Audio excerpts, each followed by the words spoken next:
I was pretty critical of the 2021 flagship soundbar from LG, the SP11RA, so have they done better with the 2022 version, or have they fallen into the same traps? Hey team, I'm Josh. In this video we'll break down whether the S95QR should make its way onto your TV cabinet, or you should skip it and look elsewhere. Let's get to it.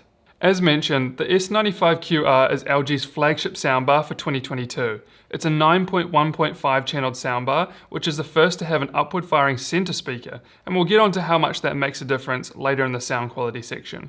At the time of making this video, it retails for $17.99, putting it at the same price as Samsung's flagship, the Q990B. You get the main bar, 8-inch side-firing sub, and two massive rear speakers. The soundbar is made of premium plastic and covered in a fabric cloth along the front. There's 5 ear level speakers in the bar and 3 height drivers. The rear speakers include 2 ear level drivers each, with a single height driver on top. I found the front screen to be a really nice size. It was easy to see from a distance and automatically dims after 20 seconds of inactivity, which makes it less distracting when watching TV. There's plenty of ways to connect your TV and other devices to this soundbar. You get an HDMI eARC port, 2 HDMI inputs, a single USB port which can be used for music playback, and an optical connection. On top of using an HDMI cable between your TV and this soundbar, LG has made a really cool adapter called the Wowcast, which gives you a wireless option. This can be handy if you have the TV on a wall and soundbar on the cabinet, and there's no easier way to run an HDMI cable between the two. It's able to pass through Dolby Atmos and DTS:X, but still requires an eARC port on the TV.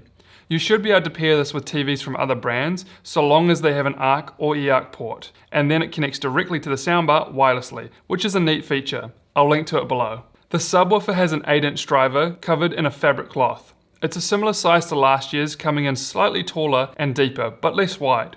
It'll be fairly easy to fit in most rooms, and it's always good to leave space for the side-firing driver to move, as you don't want to starve it of air. I've got a subwoofer placement guide video that may be handy for you, and I'll link that below too.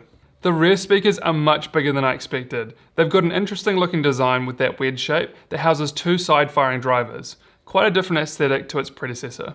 Thankfully, they've included wall mounting brackets for the soundbar and rear speakers, but unfortunately there's no thread on the back of the surrounds for securing it to speaker stands. I'm sure you could figure out a way to attach them using the thread underneath if your stands allow for that option. The ideal size TV for the soundbar is somewhere between 55 and 65 inches, but you can easily go larger if you're happy with the aesthetic. I've mine paired with a 120-inch projector and it worked really well. The remote is the exact same as last year's and gives you all the important controls, from turning the bar on and switching sources to changing the individual channel levels. I'm happy when manufacturers include a remote, as it means we can still operate the soundbar without always getting our phone involved.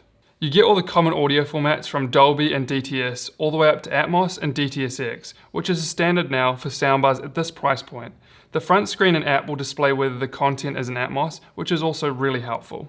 On the top of the soundbar, you get a variety of touch buttons for turning the bar on and off, input select, volume, play and pause, Bluetooth pairing, and Wi-Fi connection. Moving on to how it sounds. Movies is where the soundbar excels. I was super happy with the spaciousness you get when the bar is set up right.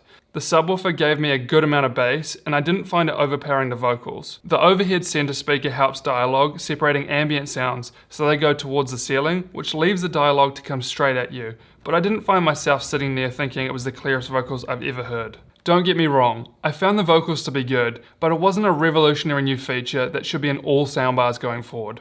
Watching movies created in Atmos was awesome. While doing my testing, I got lost at the end scene of Top Gun Maverick. There's plenty of movement on screen, and it translated well into what I was hearing. The subwoofer doesn't rumble as much as other soundbars I've heard, which may be really good for you if you've got neighbors close by. Even though this soundbar is nearly a ruler's length shorter than its predecessor, I still found it to have a wide soundstage that reached further than its physical size, thanks to the side-firing drivers.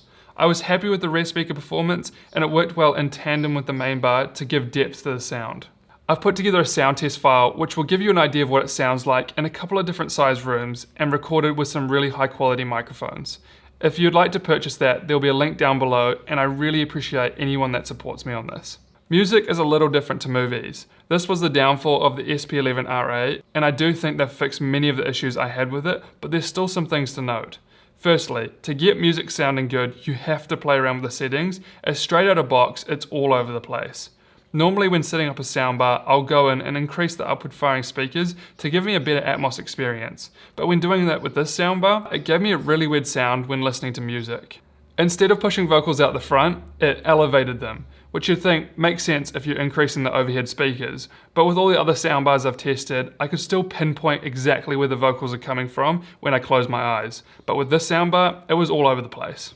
We then tried the same songs with the overhead speakers turned all the way down, and it made a massive improvement. The issue is that many people will buy this soundbar for its Atmos experience, and I doubt they'd want to be changing the channel levels all the time when switching from movies to music. Once set up for music listening, I found myself enjoying certain songs, such as Bob Dylan's Man in a Long Black Coat, which I highly suggest you test out on your system, and Disturbed's Sound of Silence. On the other hand, Next to Me by Imagine Dragons was a real miss. When testing a soundbar, I listened to whether it can do acoustics well, to show that it has detail, as well as vocals and tight bass.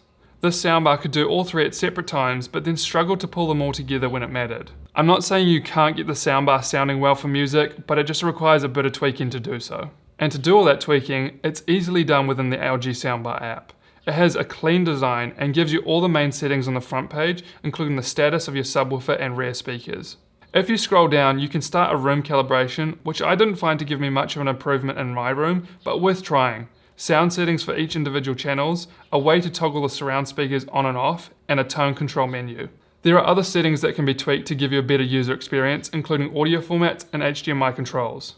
You can also interface this soundbar with Google Assistant and Alexa, but require other devices connected to the soundbar if you want the voice aspect. Connecting your phone for music is easy through the likes of Spotify Connect, Chromecast, AirPlay 2 or Bluetooth 5.0. I used AirPlay 2 for most of my testing and had no issues, and on the plus side I was able to play high-res music, which was awesome. Moving on to the settings that I use in my room and personal taste.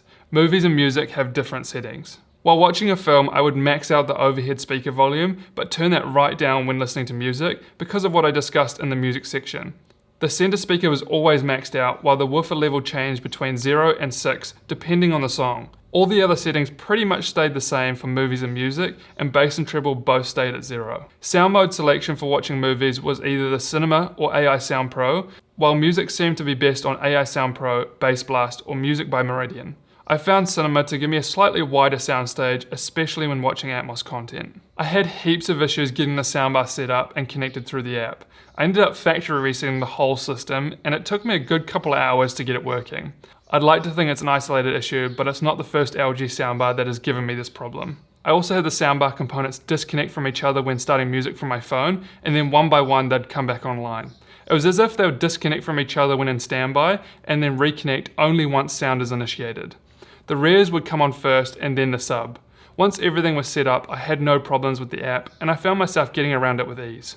So where does that leave us? Should you buy this soundbar or find something else? The S95QR is a great option for someone with an LG TV that wants a soundbar that does really well at movies, but doesn't mind tinkering to get the sound right. If you're upgrading from an older soundbar or have one without rear speakers, I think you'll be impressed by its sound. I would avoid the soundbar if you're not into tweaking sound modes and channel levels. If you want a set and forget system, then check out my other soundbar reviews such as the Samsung Q990B, Sonos Arc or Sennheiser Ambio.